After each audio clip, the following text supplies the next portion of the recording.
The Seattle Sounders' brand new 2025 kit is here. Inspired by two traditional Southern Coast Salish weaving techniques, twilling and twinning. These techniques, passed down through generations, honor the resilience, deep-rooted ties, and creativity that define the cultural fabric of this region. The striking deep blue jersey will be worn by the Sounders for the next 2 seasons to honor the club's deep connection with the Puget Sound and shared responsibility as stewards of the greater Salish Sea watershed. Backing up that commitment, the Seattle Sounders will donate up to $50,000 to benefit community charities around the Puget Sound region. To get your very own Salish Sea kit, visit lobbingscorchers.com/kit. That's lobbingscorchers.com/KIT.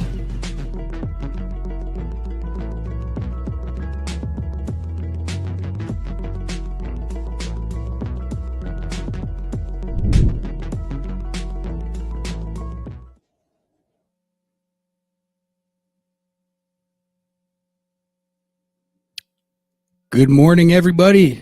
Welcome in to another episode of Lobbing Scorchers Kickoff.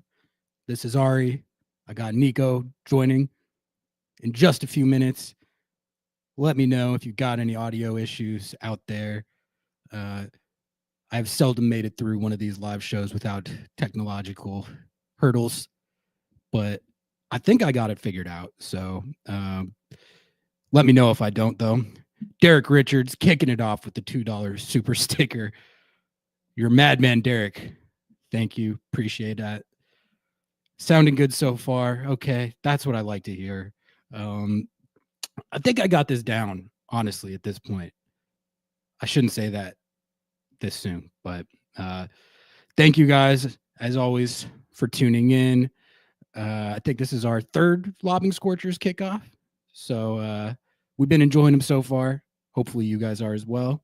And yeah, we got a good one for you today. We are going to be talking about this road trip to Real Salt Lake, which I would say it could have gone better. You know, if I'm assessing how that went on the whole, could have gone better. Didn't go particularly well on several counts. We're going to talk about that. But I want to spend the most of this one scouting up Cruz Azul. I think that's what we're all looking forward to at this point. After we review this Real Salt Lake game, I plan on never thinking about that game ever again, as long as I live. I'll think about the own goal, but as for the game itself, the rest of the game, I plan on never thinking about it again after this. I don't know about you guys. I'm never thinking about that again. But we do have to do the game review. So, morning. Good morning. Welcome in. Zippy Tuna says, fire Craig Morris. Craig Morris would be that's a whole different guy. All right. Bringing Niko in right now. We got Niko Moreno, my co-host of Lobbing Scorchers Kickoff, sounder at heart, Pulso Sports. Niko, how are you doing, man? Hey, good morning, Ari. Good morning, familia of Lobbing Scorchers. Excited to be on today with, probably we got a mixed some bag. doing to do today. Some doing to do. It's going to be a tough pot. Maybe a little humble pie pot. We'll really see how that works out. But lots of things to discuss. I'm excited to hear people's comments. So if you're on right now, go ahead and get those ready. Send them in. Send them super chats. Let's get it going. Ryan, $2 super chat. Thank you so much. Knew who scored another goal. What a guy. Yeah. So when we were compelling the team to score more goals, this isn't what we meant. It's not what we meant. Not like this. Not like this. You're supposed to bam it into the other net. Not your own net. Apparently, there's some confusion on that topic. Yeah, back-to-back own goals. I don't think it's ever happened. I'm pretty sure it's never happened. You know, it's funny. Why don't we just get right into it? After the own goal in the Charlotte game, Niko, I said it was one of the top 2 to 3 worst goals ever conceded in the history of the club, if not the number 1 worst. They outdid it. This was worse. I think they might have scored 2 of the top 5 worst own goals in the history of the sport in back-to-back games, which is honestly kind of impressive. But I think there was honest there.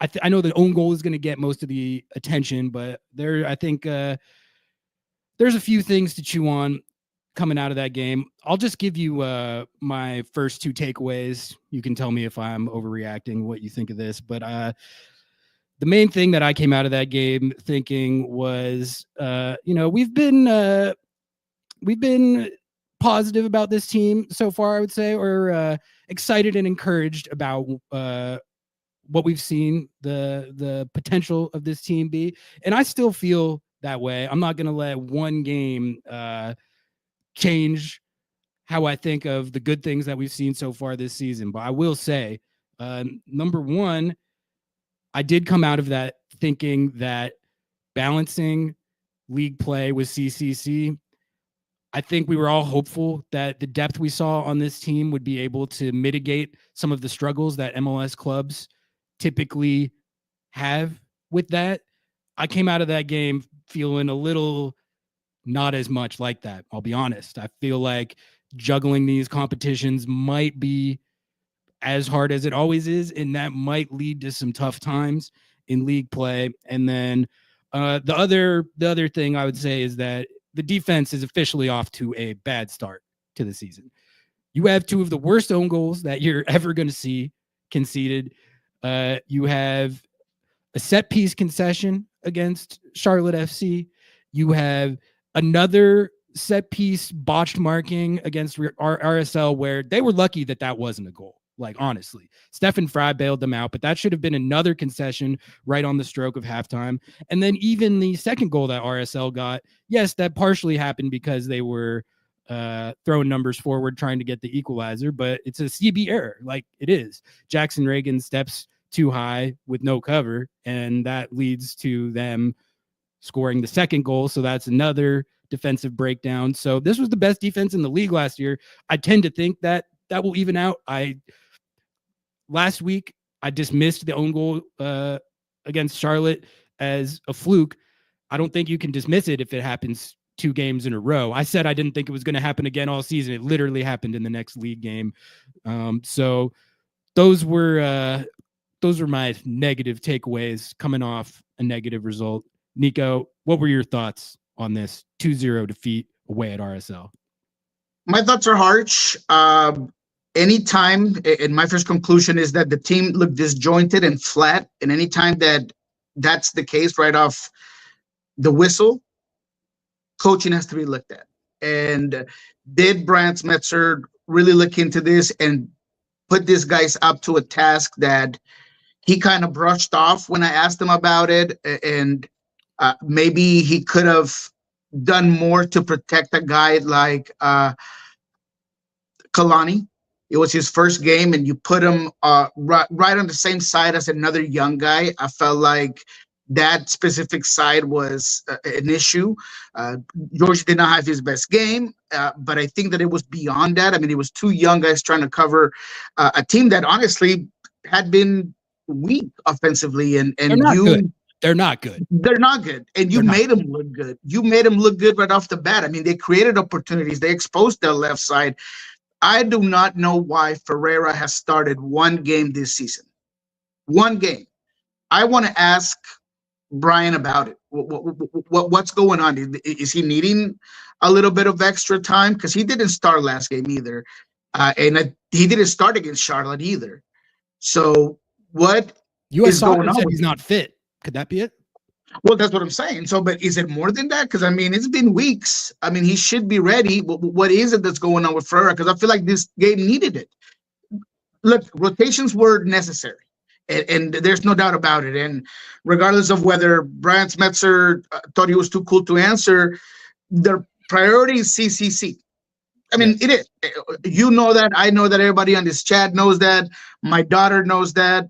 You know, it's fine. That the guy that doesn't watch soccer knows that. Everybody knows that. But when you have an opportunity to perhaps get rid of the stink that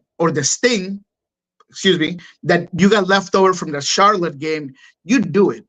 I felt like this game, regardless of rotation, needed a little bit more experience and consistency to start off the game. So you see when in the second half, the first two subs are Pedro and Arriola, and it changes things. I mean, for the better. I mean, those first 5-10 minutes of the second half is probably what you could have had at the beginning of the game, controlling the tempo, being the one dictating the game.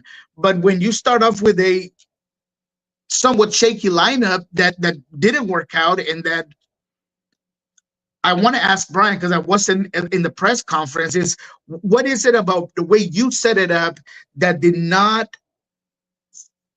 reflect itself on the field, execution-wise? And I really want him to do a little bit of self-criticism, because he just, I feel like he's put a lot of it on the players. I feel like in this one, again, he talked about the players and the effort here. But when there's systematic and consistent issues, because everything you said, we've seen all season. The defensive woes have happened even in wins against Antigua, right? Yeah. Where the line is cut up off of restarts consistently, off of throw-ins, and things happen. Sure, there's a couple of own goals, and that happens. But when the ball gets to those positions, you got to go back and reflect on how the ball got there.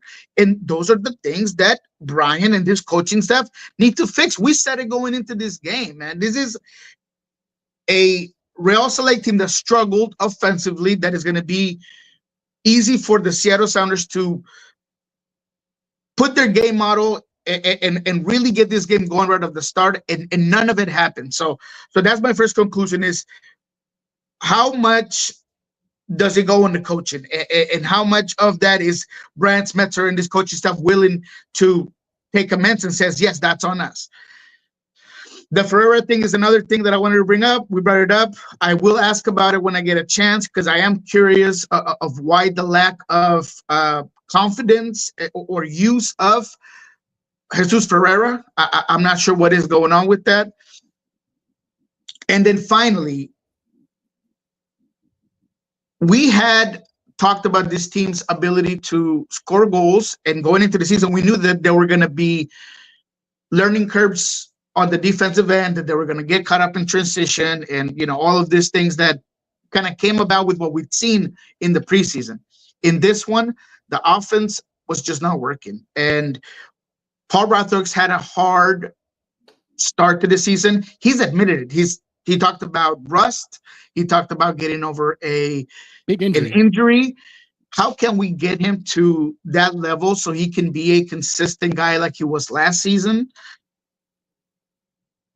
Defensively, Jay Bell, I didn't think he was at fault with any of the problems that happened in that game, and the mistakes that did happen, and the holes that opened up for this team. But what happened to Stuart Hawkins? I'm wondering what this was a game where I thought that it would be interesting to see him play.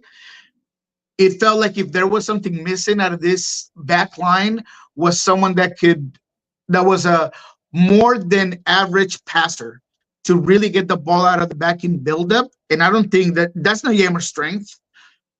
It didn't look like it was Jay Bell's strength, and it's definitely not Nuhu's strength. So that was a problem for the Sounders to build out of the back. And I felt like maybe a guy like Stu would have been able to do some of those things. So it's just a correlation of things. The substitutions made a difference, but again, you're already rowing against the river, and you're already behind on the score, and that's exactly why this team is unable to manage the game in general. So I hear people panicking, not about 2 games, but it's more about flashbacks of 2024 and the fact that last season this was a team that gave lifelines to any struggling team that they played, at least to the start of the season, where you saw a San Jose team that was awful, and they played the Sounders and they beat the Sounders, right?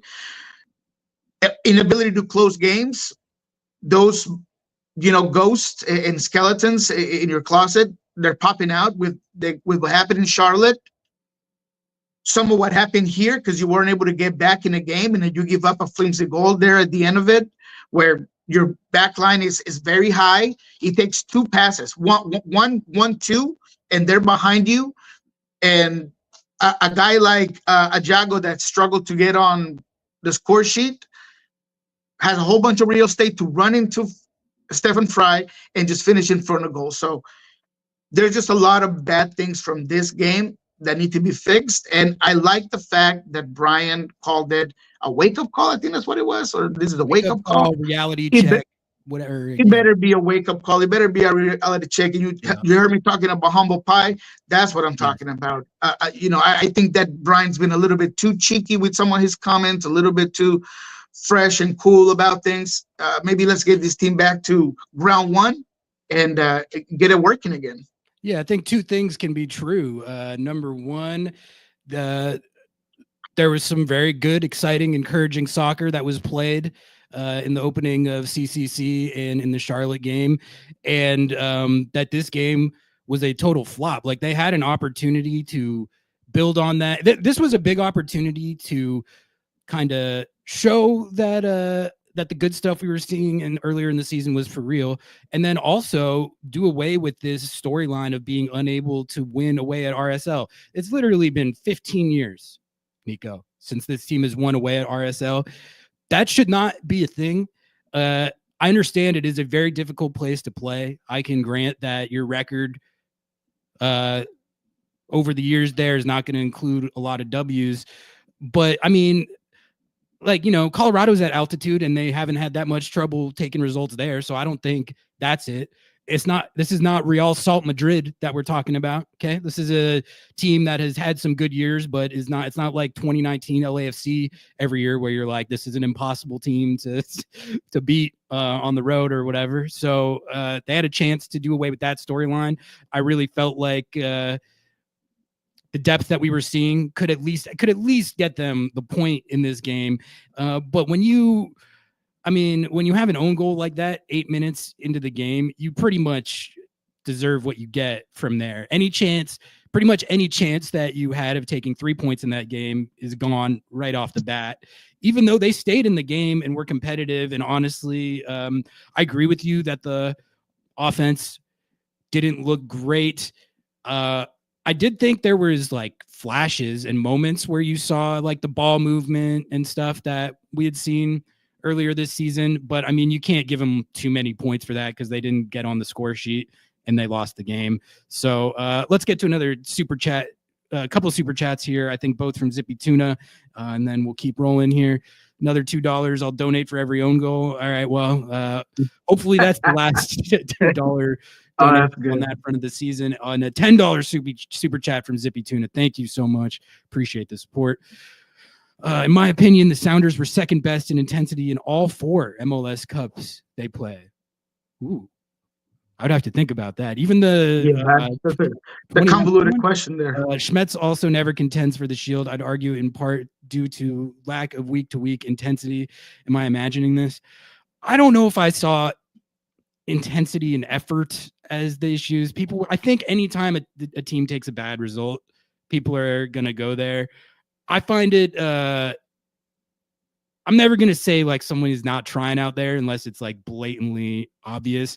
Felt like the effort was more or less there. It just, I think maybe late in the game. Flat. I mean, they look flat. They look disjointed. And that flatness, I think, is what gives you the indication that there's lack of intensity. But, man, I mean, when you're able to build up your own tempo and really get things going, like I understand why people would say that.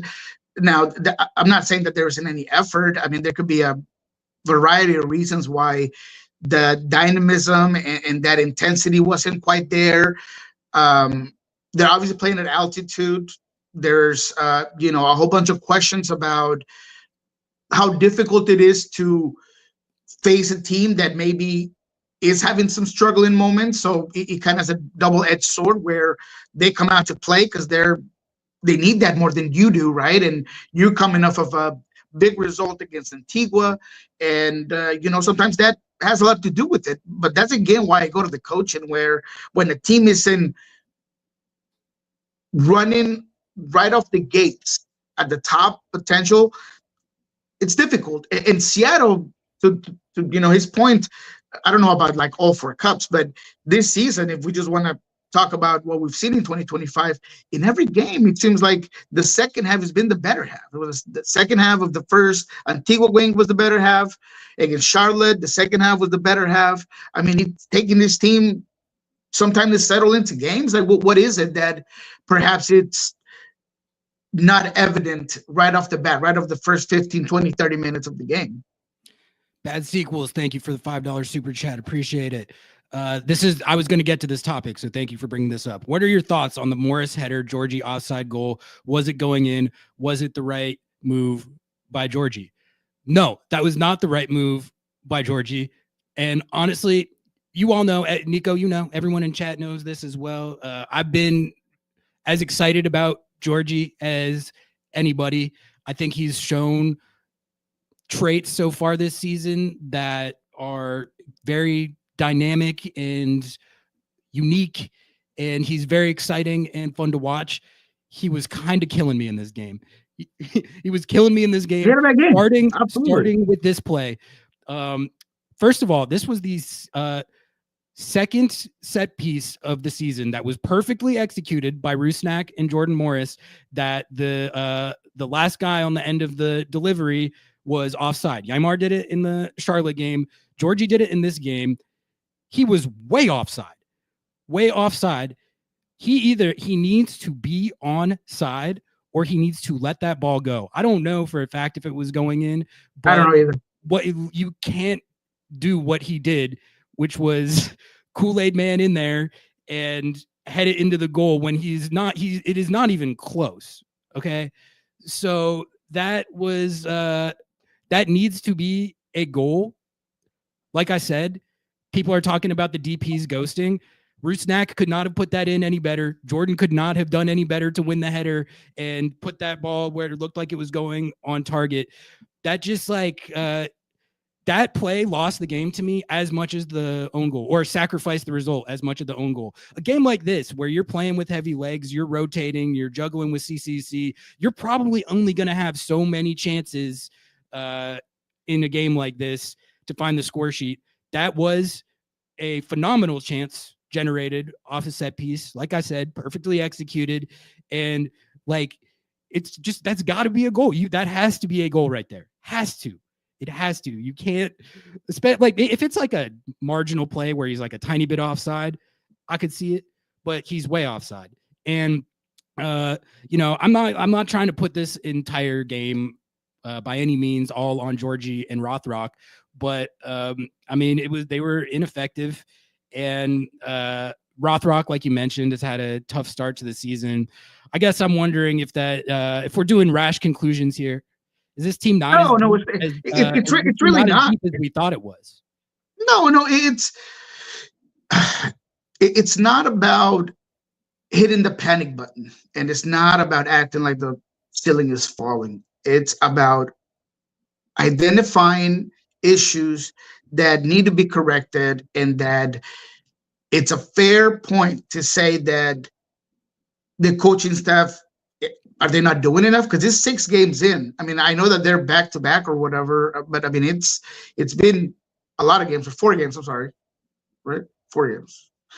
So it's clearly something that they need to look at, right? They need to be able to be talking to Paul, talking to Georgie, and seeing how they can, get him off this funk and continue to develop him. Because yes, they were outstanding last season. And look, I'm super high on Georgie and his overall potential, and the kid is brilliant on the way he moves the ball, but there's coaching that he needs to get to, needs to do.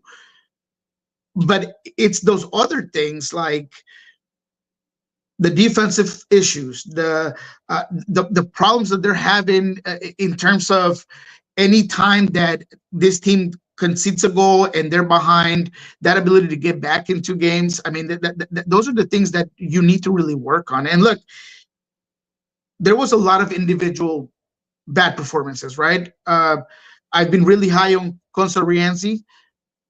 He had a difficult game. Rough. He had a tough start. I mean, it was hard. He was just out of position. So I'm not gonna No, of course not. No. And it'd be unfair to do so. But I'm just saying that obviously these are things that the coaching staff should have seen. That okay, I got this guy that is his first game. How do I protect him on that end? I thought that the midfield was not as in control of the game as they've been in the past. There was sloppy play, sloppy passing. There was one play where Nuhu is trying to give a ball down to Obed, and Obed is pushing out, and it ends up being a counterattack. There were just so many miscommunications and basic concepts that were not done in this game that, it's fair to be upset. And again, it's not about hitting the alarm button, but it is about saying, hey, we need to get these things fixed if you're going to be a contender and if you're going to live up to the potential. I mean, look, we were all sitting here praising this team's depth. We were sitting here praising the excitement and dynamism. And when you're not able to do those things and you still have the defensive issues that you continue to have, it's okay to be criticized. And it's okay for this to be a wake-up call. Yeah, absolutely. Zippy Tuna, another $2 super chat. Thank you so much for the support. You're a madman. Morris gotten so freaking good at winning headers. Yeah, I think out of all the things that grind my gears about the first 2 games of the league season here, it's honestly both of those set pieces where the guys ended up offside, because those are great chances. This was one of, if not the best set piece teams in the league last year. And last year they were getting goals off those. So it's just, like I said, it's unfortunate that they had to look that good early in the game. They would have been up 1-0. All you have to do is let that ball go. And I think that it goes in. Let's see, Niko. Going back to the setup. What'd you say? Anything else on this RSL game? Let's get into Cruz Azul here in a minute. But just going back to the setup. Look, I know that obviously Alex Roldan was unable to come because of his wife. She was getting ready to give birth, and obviously that's the reason why she wasn't there. But could you have switched Paul Rothrock to that right side and maybe put Paul Arriola, who had been as consistent as many, on that left side? Would that have changed anything? Again, the Ferreira thing, he comes in late, Ferreira, or if not late, I mean, just later than most, right? 69th minute. Cruz Azul is clearly a team that's going to challenge you more than any game that you've had this season. So you probably want your best pieces ready to go. Yeah. To me, that also means minutes. So Jesus not starting as many games, getting in here in the 70th minute in a game that is in altitude, that you're already losing, that has so many situational moments. I have questions on why that's being handled that way, right? And can this team, off of a bad game, off of no momentum, be able to handle a team like Cruz Azul? Man, I certainly hope so, but I felt like more shit had been done for this game because it was going to be the game right before Cruz Azul. So it's a balancing act, right? I'm not talking about you should have had all your starters in there, but I felt like a little bit more of an emphasis should have been done to win this game for 1,000 reasons, if not other than having some good momentum going into this Cruz Azul game. So I hear people's frustrations about RSL, about the gameplay, about some of the performances. Jordan Moore's got a lot of heat. I am once again going to tame those down. I understand he had a couple of moments that he could have made a difference, especially early in the game. Should have had a goal. Should have had a goal. Absolutely, right? He absolutely should have had a goal. There's the one that I think he hits with his left, and he's ended up shooting to the sideline or something. Oh, yeah. I mean, yeah. Yeah, so there was a few opportunities that he could have had.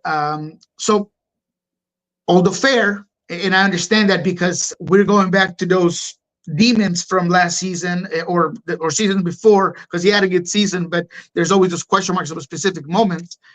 I still think that Jordan Morris is putting himself in good positions, and if maybe he would have had a little bit more support entering the game, if he gets that goal, the game changes completely. So I understand the criticism on Jordan Morris. I'm trying to be a little bit more patient with him, although maybe that shouldn't be the case because he's obviously that the P tag is going to have people just trying to go at his neck all the time, which seems to be unfair.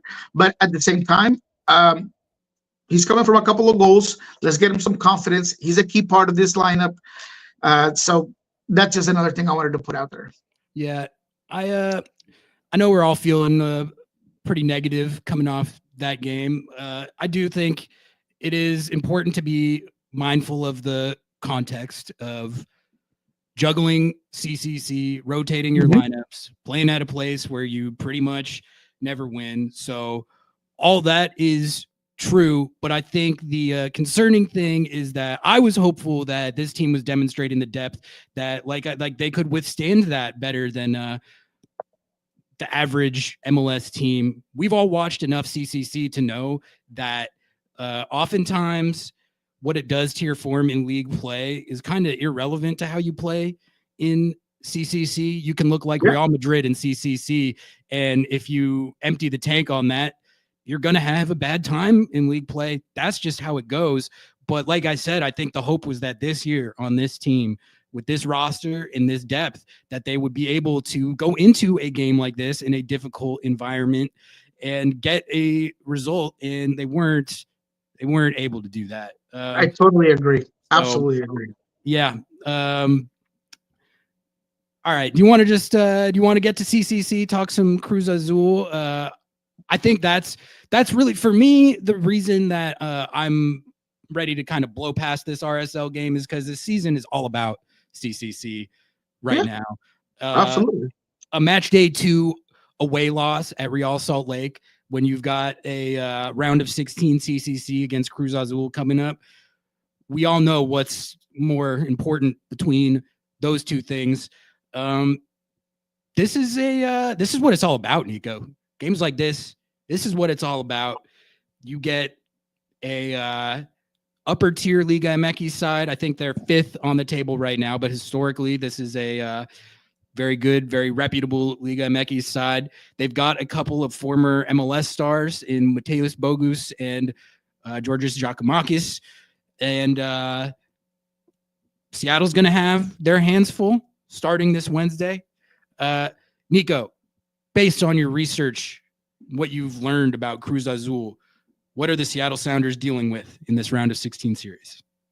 All right, just real quick, I wanted to get started by just talking about a Cruz Azul team that, regardless of the talent, and we'll talk about that, they did have a rough start to the season, not necessarily in the stands and the results, but internally. This is a team that was abandoned by their coach in week 2 of Liga MX play. Martin Anselmi was the coach of last season, and he had talked big game about, you know, what the team had done that season, got to a semifinal, got to the final. They were an exciting team. They didn't win anything, but they were a team that was outstanding in their way of play. It was quick. It was exciting. They seem to be a really united unit. Coach even goes to decide on where Cruz Azul should play, because for those who do not know, Cruz Azul is currently homeless. They are literally homeless. They have no stadium. So they'll be playing, and they have been playing at Estadio Olímpico, which is home of Pumas, in Ciudad Universitaria. So that's where this team plays. And, you know, that has affected this team in several ways internally, right? Why don't I don't want to call. What? Say it again. Why don't they have a stadium? I haven't heard about this. Oh, okay. Oh, perfect. So the reason why they don't have a stadium is because they have been playing in a near 80-year-old stadium that they've had a whole bunch of issues in terms of renovation and maintenance, and they had even gone out to tell Cruz Azul that if they wanted to do maintenance, it was going to be 100% out of their own pocket. They had issues with scheduling with this specific stadium. In between what they were paying this group to play there, in between rent, if you will, plus concession stands, ticketing, and all of the percentage that they got, it went up to like 46% of the revenue that they were giving up. So they just decided we're done and over with. We don't want to play there anymore. And they moved on to Estadio Universitario. So it's basically a breakdown of a whole bunch of issues with the specific stadium, and they made the decision to move on. So that's obviously something that creates turmoil, that creates issues for, a fan base that, I've been talking to a lot of people that cover the team, and the fan base will go anywhere. I mean, they have sold 29 to 30,000 season ticket holders that will go watch this game at a high school stadium. They do not care. But at the same time, it does create an issue for the players internally. And it's been a topic of conversation. It's never fun when you're playing, let's say if Seattle had to play in Portland. I mean, sure, the fans would go, but it just doesn't feel like home. It's just less than ideal. So it's been an issue. So with that, we add on the problem with the head coach. They currently have an intern head coach by the name of Vicente Sanchez, and he's done a good job. He's currently have this team at 6th, so not great, but they're hanging on. But in terms of talent, that's where this team shines, right? I mean, Matthias Bogusz just this weekend had a brilliant free kick that he put away against 11th place Mazatlan. That it's not your top team, but nonetheless, Cruz Azul was dominant in this one. When it comes to the purely scouting purposes, this team likes to play out wide. They play consistently with wingbacks. Rotondi is the main man when it comes to giving you width. He's the guy that's consistently getting to the end line. He's the guy that's also someone that's stepping into the 18 to create goals. He's another guy that if there's a far post cross from the other side, 3 out of 5 times he's behind it. He's hitting it. He's getting to it. Charlie Rodriguez, I think, sets the tempo for this team in midfield. One of the criticisms for this specific coach, that's obviously the internet coach, is that's not being used enough. They don't play out of the midfield the way they used to. They tend to just be more direct, less possession-based, and more playing out wide. So that was Rivero and Rotondi, both of the guys that play wing-back or winger at times. They're the ones that give you that width. There's 2 guys that you know of, right? Bogusz and Giacomakis. Giacomakis has had an okay season. Some people think for the price tag, he should be putting in a lot more goals, and that's where maybe Seattle can benefit because he's like their Jordan Morris. He's like their Jordan Morris with a little bit of an even higher price tag, so there's even more pressure on him. Didn't they pay over $10 million for both Giacomakis and Bogusz? I think it was 10 for him, and I think. I'm pretty sure Bogusz might have been like 8 or something like that. But yeah, regardless of, they paid big money for both of these guys, right? And Giacomakis is the one that's getting a little bit more scrutiny. But going back to this, although the team does tend to get in very good scoring positions, along the last 4 games specifically, the biggest criticism is that they don't put enough goals in the back of the net. There's even the question mark if Sanchez has any idea who his best strikers are. Because Sepulveda, the guy who most people want because he has the best goal per minute ratio, does tend to miss a lot of opportunities. In the last 2 games, he's missed 3 that were clearly and openly easy shots on goal. Giacomakis himself, he does a lot of things in terms of hold up and link up, but he only has 2 goals across MX play. So there is that question mark of can they do more offensively? So maybe Seattle can benefit out of that. If defensively they can be sound, they can limit this team from getting in the scoreboard, maybe Seattle has a chance. So a lot of talent, but a team that is just not necessarily running as sharp as they could be. So maybe Seattle can figure that out. Now, defensively, they are better than they were with Anselmi, and that is consistent thought process from several analysts, from several people that I've talked to. So, is Seattle going to be able to break them down? That's a concern I do have. One positive, I hate to say it that way, but Wilber Dita did not play this weekend. Apparently, he was sick, very sick, and therefore he wasn't able to play. And he is at center back, in my opinion, their best center back. and he's also their least depth group in depth. So they don't have a lot of center backs that can do what he does. So whether he comes and plays on Wednesday or not, that could be a real important area to look at. So if Dita plays that game against Seattle and in what type of form and shape he's in, I'm not really sure, but he was sick this weekend. So I thought that was relevant because they are definitely a different team without him than they are with him. He's a guy that can really get on the ball, that distributes well, that's physical, that's fast. Again, to me, their best defender. And then unlike most teams, I do want to highlight Kevin Mier, their goalkeeper. Very good goalkeeper, and not just in terms of stopping and aerial duels and everything that a goalkeeper does, breaking down. But he's actually a guy that plays off his line a lot. He's like another libero outside of, he gets the ball out, he's pushing forward, consistently leaving his back line. He's very good on the ball, and he's constantly gonna juke you, shake you.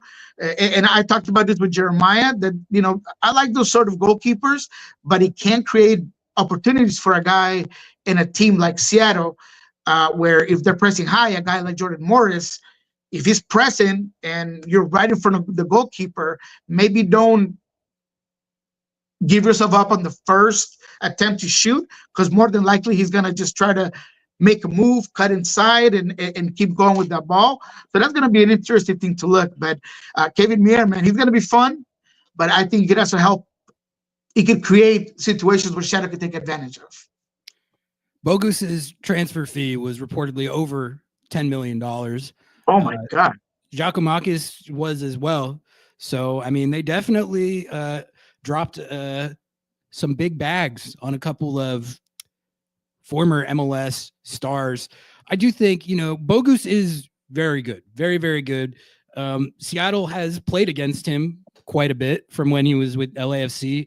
And they got the better of him last year in the playoffs. This is obviously an entirely different circumstance, but I do think there is something to be taken from the fact that they have experience playing against Bogus.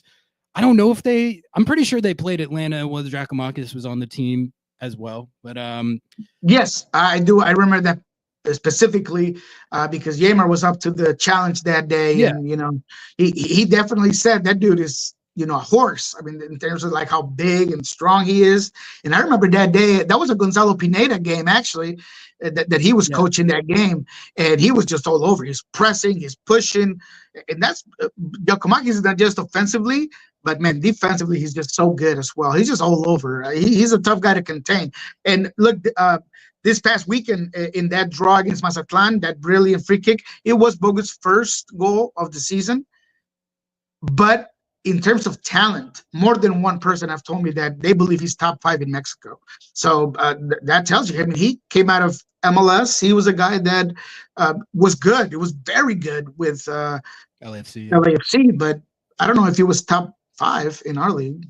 No, he definitely, he wasn't like an MVP finalist or a best 11 guy. I don't think he made best 11. He had a very good year. He had like 18 goal contributions or something, but if they're saying he's top 5 in Mexico, there's no way he was top 5 here last year. Either way, this is going to be the biggest test yet for this defense. So doing things like absolutely smashing the ball into your own net is not something that you can do, to state the obvious. Nope. But also, I mean, just in general, outside of the own goals, you can't have the you can get away with that against Antigua. You can't get away with that in this series. This series, it's going to be a lot harder to score too. I doubt they get 6 goals over these 2 legs. So the margins are much more thin. And I'm just hoping that they got all that stuff out of their system over the last couple weeks with these own goals, and that they're ready to lock in, because this series, like I said, you can't have that. One thing that I also had on my notes, not just for this specific game against Mazatlan, but going back, even to what I think was their best game, their win against Pachuca. When you have a team that just about every single player, doesn't matter what position they play, has the talent to dribble themselves out of pressure, more than one time, specifically yesterday, that's kind of right on top of my mind, Mazatlan pressed hard. And when I'm telling you that every person that touched the ball turned into space, passed perfectly, and they literally passed their way through pressure and then created an opportunity, that makes me nervous. Because if Seattle had a hard time pressing in specific moments against Charlotte or against RSL, teams that maybe don't have the sort of firepower up top, if they get beat on a press and the ball is forward and you got Rotondi running like a madman on the left side, and then you got either Sepulveda and Giacomakis or El Toro Fernandez right there getting ready to score a goal, that's just bad opportunities for Seattle. I mean, that is my biggest concern, that Seattle continues to press high, that press doesn't get there. They are beat out either on the dribble or through passing, and having a Cruz Azul team that's on the run with numbers forward, that's just recipe for disaster. So I'm really hoping that Seattle maybe focuses more on the defensive end in this one than the offensive, and that might be a clear trigger for some people that I'm saying that. But if you do not make it difficult for this Cruz Azul team to transition the ball and get it to those prime assist or prime scoring positions, you're in for a tough day at the office, man. Regarding what you were saying earlier about Jesus Ferreira, I didn't realize that he's only started one game this year. I was kind of thinking of it as he was still getting his fitness up. And also, I don't know if it's like they're saving him, but I think they're like, part of the reason that he was brought here was for games like this. I mean, I have every expectation that he will start both games in this series and play the majority of the minutes. Like, do you have any reason to think otherwise? No, absolutely not. Not right now. And I'll ask the question for sure, because we won't be able to talk to Brian till tomorrow. But I mean, it's been on the top of my things to ask. And like I said, unfortunately, I was not at the press conference just recently, and I really wanted to ask that question. No one asked it. And I really want to know the reasoning behind it. And sure, I mean, if you're saving them, then you better come out and just be outstanding as Cruz Azul. But yeah, I think that for this one, it's got to be your best possible lineup. Now, is that the 4-2-3-1 that, you know, they've been playing pretty consistently? And does that mean that is Ferreira out wide with Albert in the middle, and is Pedro on the other side, or who's on the other side? I mean, at this specific moment in time, if it was me, that's the way I would set it up. Yeah. But Brian is very unpredictable when it comes to that sort of thing. I don't know. You know, he's clearly been on the mic about his speculations on certain moments and times where Pedro does or does not do certain things. So does he think he's part of that starting 11? I'm not sure. But what I do know is that Ferreira better start no matter what. De La Vega better Albert, start Jordan, they're all going to start. De La Vega better start too. De La Vega, I know Schmetz is mad at him for doing the whoop-de-whoop in the Charlotte game, right? But yeah, he's looked like the most dynamic attacker on the team by far, most creative. I agree. He came in and made a difference against RSL. I mean, right off the bat, right? Yeah, I mean, he's just a guy that demands more from you. That's why, if there's one reason why I'm less concerned about the RSL game, like with Ferreira and De La Vega not starting, I think you can reasonably say, all right, that probably would have looked a lot better, and they're much more likely to have gotten on the score sheet if those guys were playing from the beginning. But like, with this game coming up, I understand why they wouldn't be starting that game. I see what you're saying too. Is I think you made a good point about minutes, like both in terms of fitness and chemistry. minutes are Absolutely. valuable in that way, but you do have to toe the line of not emptying your tank for an MLS match against Real Salt Lake when you have Cruz Azul coming up in CCC. And if that means that the RSL game is tough sledding, then it is what it is. But like I said, I think the concern or disappointment from where I sit is that I really felt like they were in a situation where you could be playing in CCC and be in situations where you have to rest guys like De La Vega and have to rest guys like Ferreira, and you can run a lineup that's got Georgie in it and Rothrock in it, and you should be able. That's the disappointing thing I think about how that went, is like, really, if this team is as good as we all hope and think that it can be, they should be able to take a result in a game like that. It shouldn't be like, a lot of times an MLS roster that doesn't have the requisite depth can compete in CCC, but a game like that, you're just punting it. There's literally like no chance that you have. It doesn't matter how bad the opponent is. It doesn't matter what lineup they're putting out there. A lot of times when you're in these situations with fixture congestion in CCC, MLS rosters just don't have the depth to be able to. It's annoying. Like, you go into a game in those situations with the result essentially predetermined because of the fatigue factor and just the fact that you have to rotate out like your big guns. And then with the salary cap, there's going to be a big drop off behind them. There's been a lot of years where Seattle would have played that RSL game and I would have gone into it like, don't even make the trip. Literally, don't even send defiance. Like, you have to save everything for CCC. So there's kind of no point in this. This team was supposed to be not like beholden to that. This team was supposed to have the depth where that wasn't the predetermined outcome. And I think that's where I come out of the RSL game a little tilted, because I'm like, I understand that that's how those games go, like when you're juggling CCC, but this team, like, it's not supposed to be like that. It's not. And you should be tilted. And this is something that has consistently come across either my X feed or Blue Sky, or people asking me just randomly, hey, I thought this team was going to be real good. They have a lot of depth.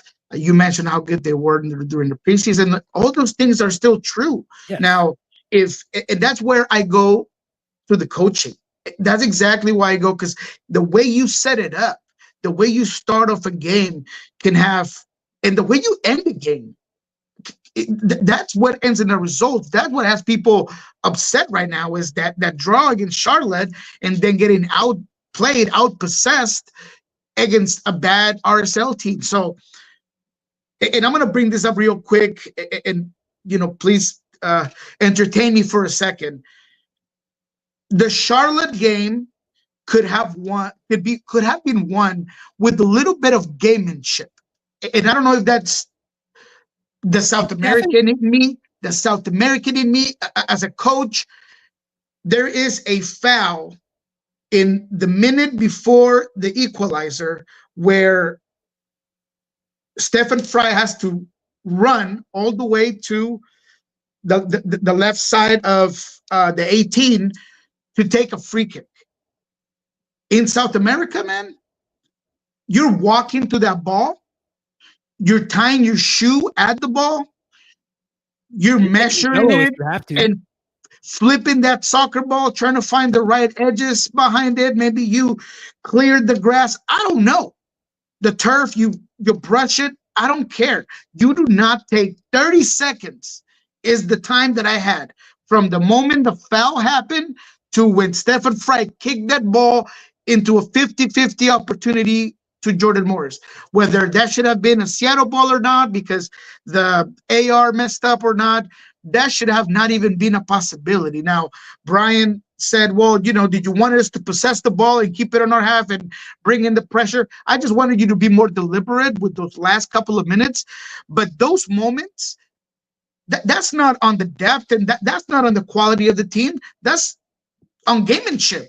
And then obviously all the issues and mistakes and anomalies that really happened for you to draw that game. But what people get left with is the draw and the fact that you were unable to close a game. And then when it comes to RSL, I would argue that had you had more starting pieces to dictate the game from the very beginning, maybe that own goal doesn't happen. And now I'm over here just throwing maybes and multiverse who scored the own scenarios. goal, to be fair. But I feel like it's a fair point that maybe if you have a couple more starters in that team, things change up. And look, again, I'm not going to put it all on Kalani, but was he put in a situation to succeed or not?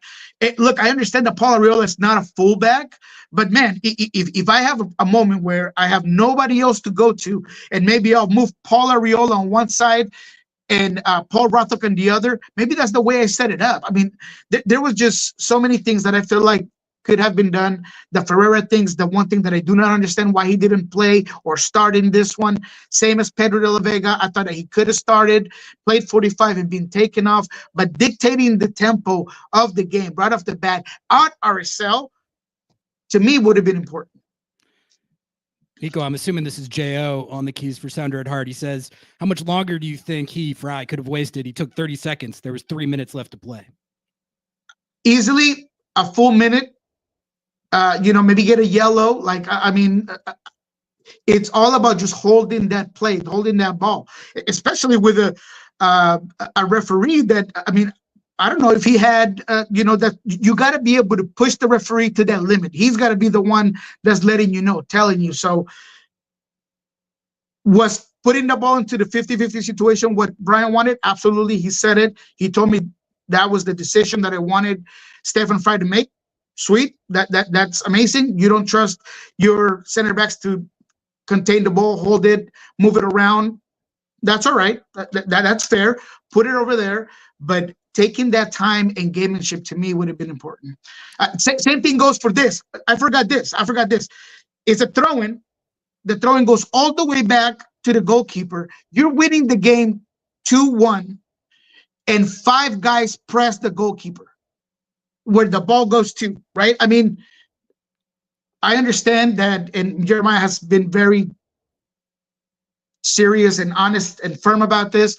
The reality is that an anomaly happened, that you should trust your center back, your, MLS Defender of the Year candidate defender to hold that ball, to make the right decision, because he had a whole bunch of options.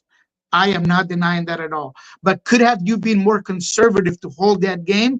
I think that is a fair question. I think I see the lineup issue a little bit differently. I think we had Dan say it in chat right here. You can't have it both ways. On Friday, the discussion was we have to play our best 11 against Cruz Azul. You have to rest them. I would have had no issue if they had rotated the RSL lineup even more than they did. The thing that is concerning to me is that I feel like, when you throw the own goal in there and just the totality of the rest of the performance, it didn't feel like the lineup that was out there I guess they were competitive. It wasn't a blowout, but it was not the type of performance that you can put out there and rightfully expect to take any points at all from the game. So that's that's a fantastic comment. And that is as fair as it gets, 100%. We all knew that the best 11 and that the priority should and was always going to be Cruz Azul. So that I have no problem with. But if you knew that you were going to maybe need to at least play certain players 45 to 30 minutes, dictating the tempo from the beginning of the game would have been a lot better against a team like RSL. If you're going to bring in a guy like Georgie and Paul, which, they played against Antigua, they started against Antigua, total different type of parameter, as Brian talked about it during the press conference. But if I know that the quality and the challenge of the venue is going to be a lot tougher, I don't want to guess right off the bat. I want to make sure that I put at least a couple of more experienced players into that starting 11, even if they're on minutes, and I got to pull them off, and then I put in a Georgie or I put in a Paul Rothrock, against tired legs, against, in a second half, then maybe you switch the game. And I hate maybes. I'm saying maybe way too much, because maybes do not exist in soccer or in sports in general. But it all goes back to questioning whether or not the setup and the design of that game by Brian Smetzer was good enough to get a result out of ourselves. Niko, we're just past the hour mark here, so feel free to cut out whenever you need to. I'm going to be here for another 15 to 20 minutes or so, I think. No, let's do it, my God. Let's do it. All right, let's do it. I wanted to talk about some of the other CCC results from MLS clubs that we've seen and kind of compare how it affected them in league play, or specifically, all right, I wanted to give some context to you guys regarding how this has affected other clubs, specifically FC Cincinnati. Let's look at FC Cincinnati. They are a popular pick to win the Shield this year. They're considered one of the best teams in the league. They've been hailed far and wide for their ambition. They are, I think most people think that they're as much of a contender, if not more so, in this tournament than Seattle is. I think that's fair to say. FC Cincinnati, they drew their second leg against Motagua from Honduras, which that team is better than Antigua, I would say, but not like, I don't know, not that much. FC Cincy is as good as people have been saying. I feel like they should have handled that series, or at least that second leg, a little better. But then, guys, you guys want to know what happened to FC Cincinnati in match day 2? You want to know what happened to them? They played the Philly Union. They lost 4-1. The Philly Union they're cooking so far. They look really good. FC Cincinnati is supposed to be one of the 2 to 3 best teams in the league. This tournament comes for everybody, man. Like Seattle, if you compare Seattle's performance at RSL to what FC Cincy put out there trying to juggle this competition at Philly, Seattle actually fared way better. Seattle was reasonably competitive and could have gotten a result in the game. Cincy lost 4-1. So like I said, I stand by what I said, that was disappointed to see the depth flop like that, like it did in the RSL game. It's also just like kind of how it goes, and probably how it is going to go until the salary cap rules are expanded a little bit. You know what I mean? Like, it's just it's unfortunate, but look at what happened to Cincy. Yeah, no, Cincinnati. And it's interesting, right? Because you look at the 2 legs, right? Cincinnati heavily rotated. So did Seattle. Yeah, no, 100%. And again, the situation there is that as much as Seattle did lose the tough one on the road, I mean, Philadelphia ran over Cincinnati. I mean, it was bad.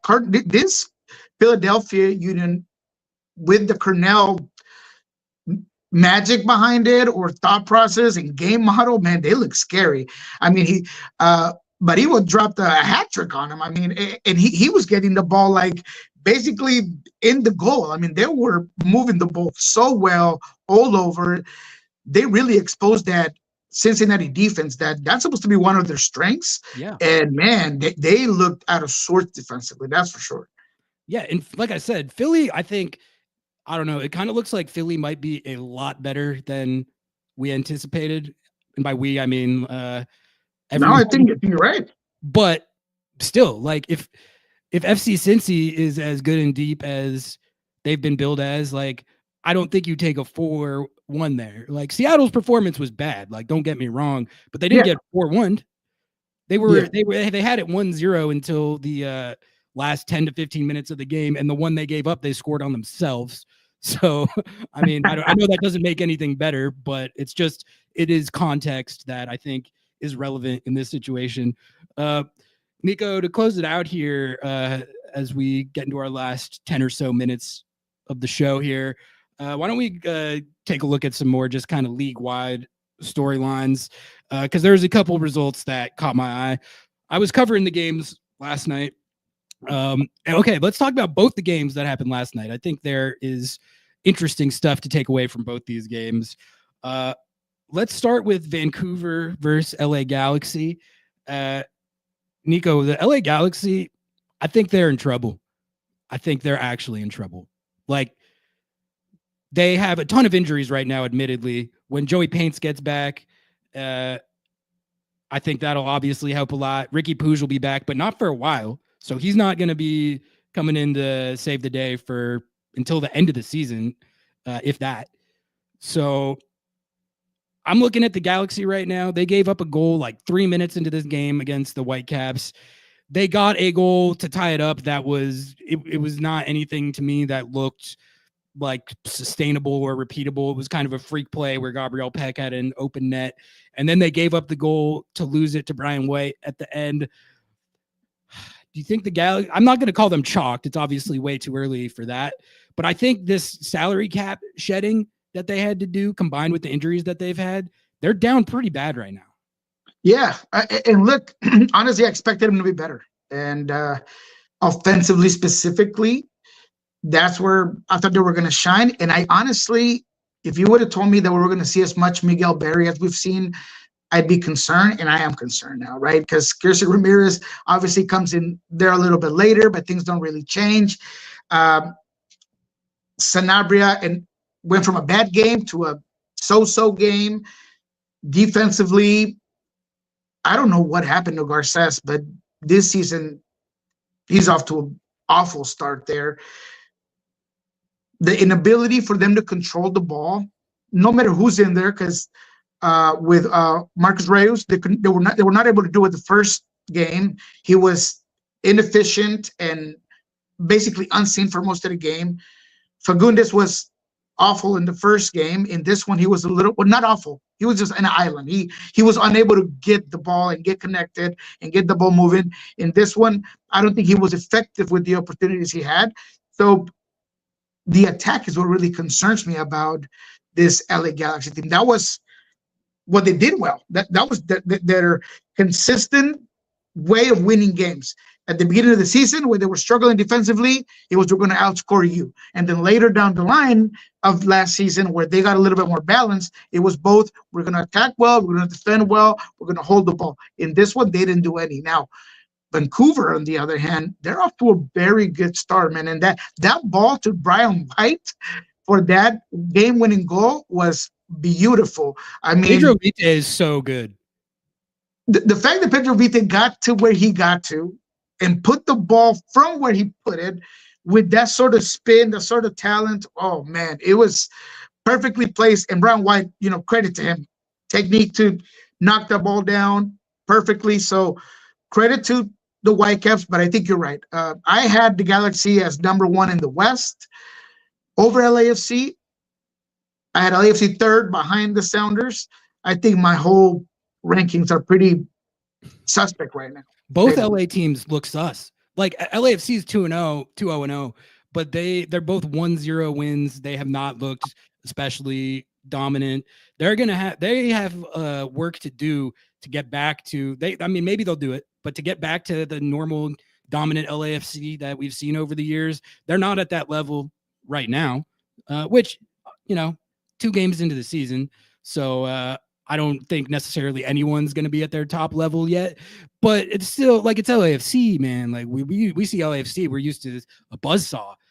Yeah. And I don't know if I don't know if Paintsel and Ricky, I mean, obviously they're guys, Paintsel specifically, he'll be there a lot earlier than Ricky. I feel like he does give him another goal scorer, another problem out wide. He could also play the 9 if necessary. But the problem is just there is no creation, no volume of opportunities that's coming from this LA Galaxy team. And that's not something I thought that was even a possibility this season. So that's the biggest problem.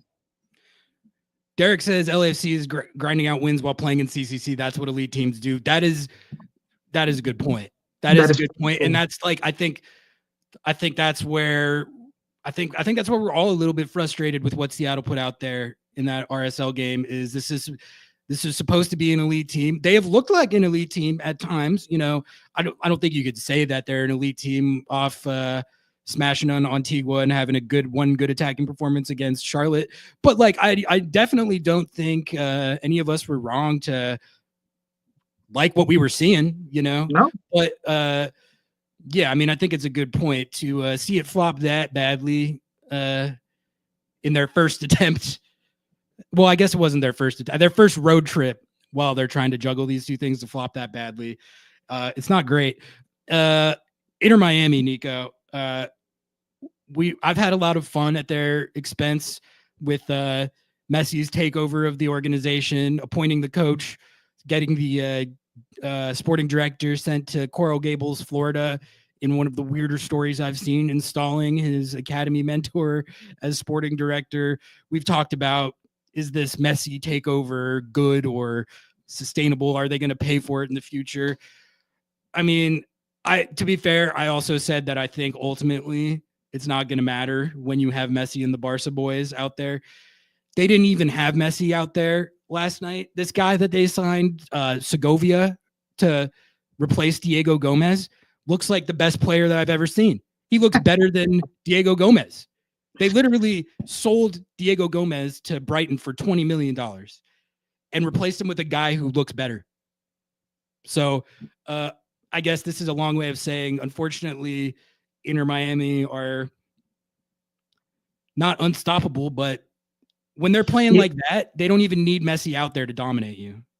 Look, man, I am never afraid to say I was wrong. And apparently, Javier Mascherano can just not be the greatest coach, and you have so much talent that it doesn't really matter. I could coach. I could not matter. I could have coached them to that win.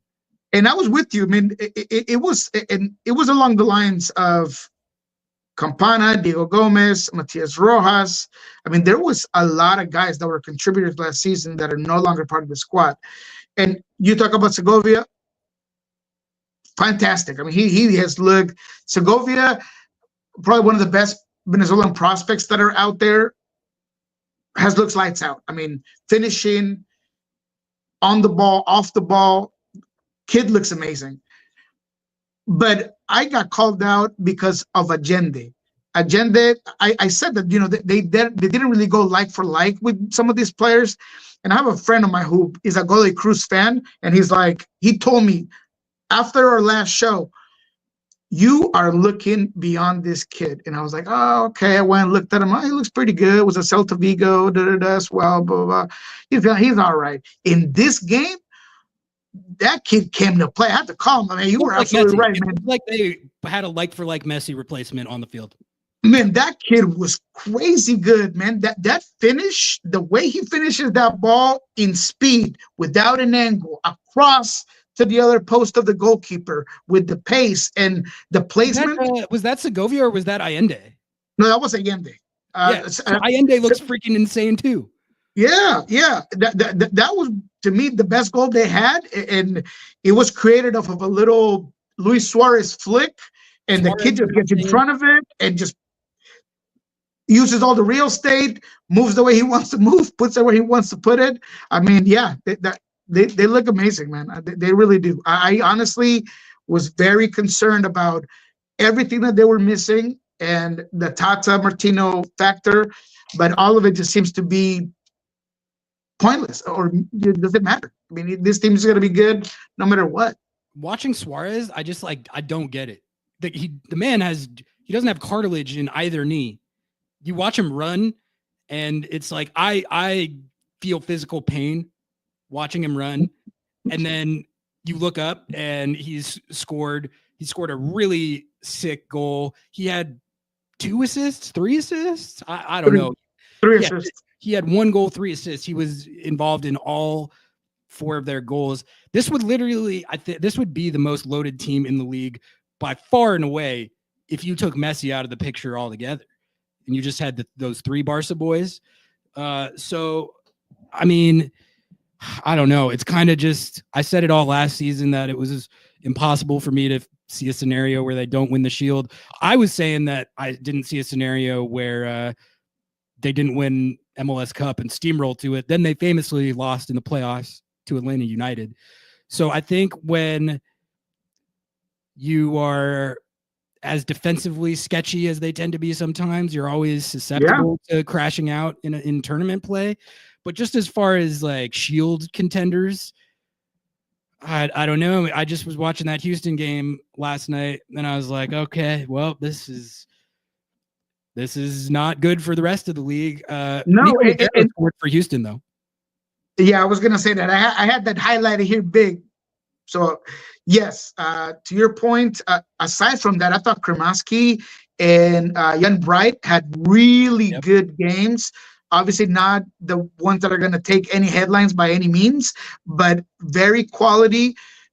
It allowed Redondo to also come off the bench. He got a little bit of rest. Redondo comes in, does Redondo things. I mean, damn, the team just, I hate to admit it, but they look way better than I thought they were going to look. Now, it is Houston, and you know, we got to say that with that's all a hard due respect. Road trip, though. That is a hard road trip. Seattle, It that's is the it place is a where hard road trip. Seattle goes, I kind of write it off. Like, yeah, it is a hard road trip, but I felt like they really got exposed, specifically at midfield. I think that they went at McGlynn all game long. They were just too quick on the ball. What I will say is that the other two things that I have highlighted here is Ian Frey lost his mind after the game, gets a red card. I didn't see what he did. I don't know what happened, but he ended up choking somebody. I just saw that the referee was like, said that's what he did one of these. Saying that, so they were saying on the broadcast, they were like, that must have been like a derogatory comment because we don't really see what he did. I didn't see the footage of what he did either, but I did see the ref doing this. So I'm like, no, that was not like a comment. He was saying that he choked a guy. Yeah, he lateral spree-welled somebody. I don't know who he did. He spree-welled somebody. But yeah, that's one of the things. And the other one was Niko, man. I mean, he comes in the 55th minute, I believe. He did some good things. He looked good, to be honest. He does put the ball in the back of the net, little deflection, but it's just his movement, man, and his desire to get out there. You could tell that the team very easily and quickly are confident in his play, and they started playing a little bit better. So just applause to Nicolas Adero, former Sounder legend, and yeah, he looked good. This is a good point from Michael Pogson. Color combo on the field of Miami and Houston made my eyes hurt. Awful kit matchup. I had a colleague call it the Rainbow Sherbet Derby, and I was like, that's pretty much. I will co-sign that. Yeah. All right. I think it's about time to wrap it up here, Niko, for this edition of Lobbing Scorchers Kickoff. CCC coming up on Wednesday. It's time. It's a huge game. It's always kind of weird playing some of the biggest games you play all season, like right at the beginning of the season, you know, like this is like going into a playoff game, but even bigger. And it's March 5th is when the game's going to be. Niko, any last thoughts before we get out of here, either on the Sounders or MLS or CCC or anything at all? Yeah, I don't think the audience really wants me to go and talk about Saha and all of these things. I would rather use my time to say this. Love that you call me on my BS. If you think that I am being unfair or that I am wishy-washy with my comments, let me know, because that you can have it both ways comment. That I love that. I'm gonna go ahead and restate that. I don't want to come across as a guy that has a shaky concept of anything, right? So I understand that you can have it both ways. We are very high. I was very high on the depth of this team, and that means playing some of the young kids. So playing Rothrock, playing Georgie, Kalani, I was high on the entire preseason. That's absolutely fair. You got to get those guys out there. But I always feel like there's a way to protect and move things around depending on the game. So rotations were necessary against RSL.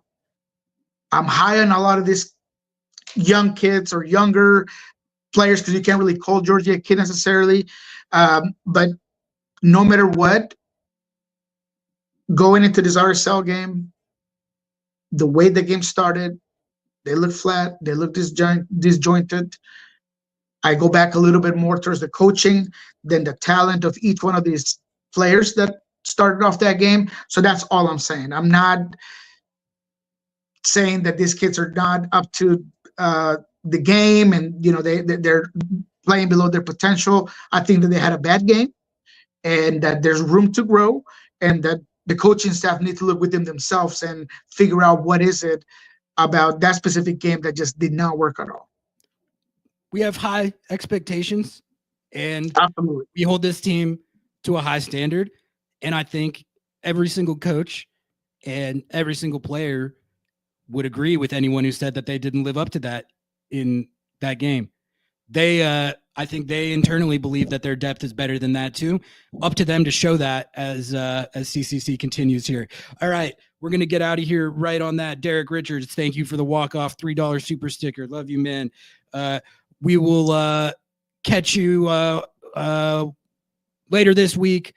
Lobbing Scorchers, what is our Thursday? Under the Lights Thursdays at 7:30 p.m. And enjoy CCC, guys. This is going to be fun. This is why we do it. This is why we do it. All right. This is why we do it, man. It's going to be an exciting game. Check it out. Cruz Azul fans will show up, guys. So, Sounders, get out there, get that green on, put them scarves up, man, because Cruz Azul fans will be there, man. And they're going to be there early. Yeah. Tailgating, the whole shebang, man. So, come out. It's going to be lit. All right. Getting out of here on that. Niko, have a good one. Thank you, man. Appreciate you, man. Catch you guys next time. Later. Don't want to give money to the oligarchs, but love Lobbing Scorchers? Do we have a deal for you? MLS Season Pass is back on Apple TV with access to every single MLS match, including Leagues Cup and the entire Audi MLS Cup playoffs with no blackouts. It's not just the games, you get total access to the pre- and post-match MLS 360 whip-around show in both English and Spanish, and get live look-ins and highlights from around the league, as well as full match replays and recaps. Now, you can support our show by visiting lobbingscorchers.com/Apple TV to purchase your subscription and support our show. Lobbingscorchers.com/Apple TV. Please, don't let the oligarchs win.